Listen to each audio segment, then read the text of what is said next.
Christchurch, New Zealand, AFP. Following is the text of New Zealand Prime Minister Jacinda Ardern's address to a national remembrance ceremony on Friday, March 29, for the 50 Muslims killed by a suspected white supremacist in 2 Christchurch mosques on March 15. We gather here, 14 days on from our darkest of hours. In the days that have followed the terrorist attack on the 15th of March, we have often found ourselves without words. What words adequately express the pain and suffering of 50 men, women and children lost, and so many injured? What words capture the anguish of our Muslim community being the target of hatred and violence?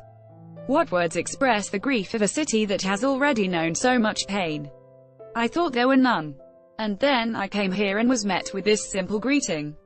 As-salamu alaykum. Peace be upon you. They were simple words, repeated by community leaders who witnessed the loss of their friends and loved ones. Simple words, whispered by the injured from their hospital beds. Simple words, spoken by the bereaved and everyone I met who has been affected by this attack. As-salamu alaykum. Peace be upon you.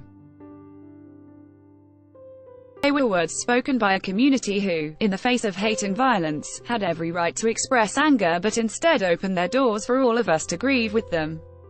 And so we say to those who have lost the most, we may not have always had the words.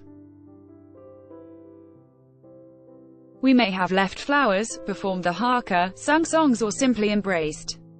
But even when we had no words, we still heard yours, and they have left us humbled and they have left us united. Over the past 2 weeks, we have heard the stories of those impacted by this terrorist attack.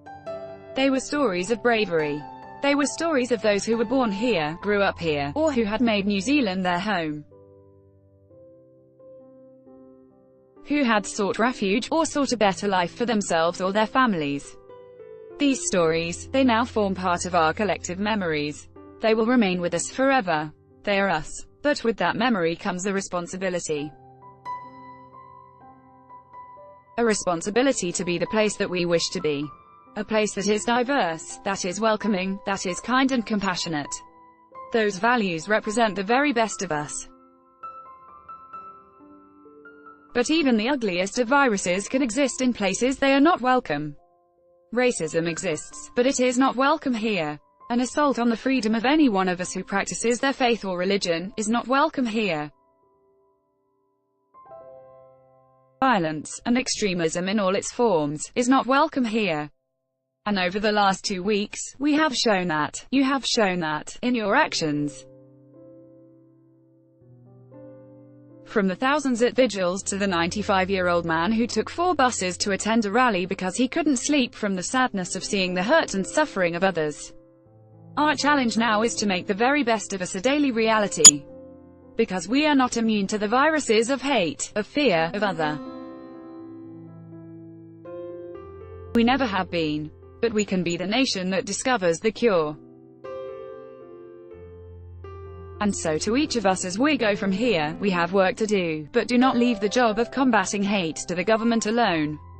We each hold the power, in our words and in our actions, in our daily acts of kindness.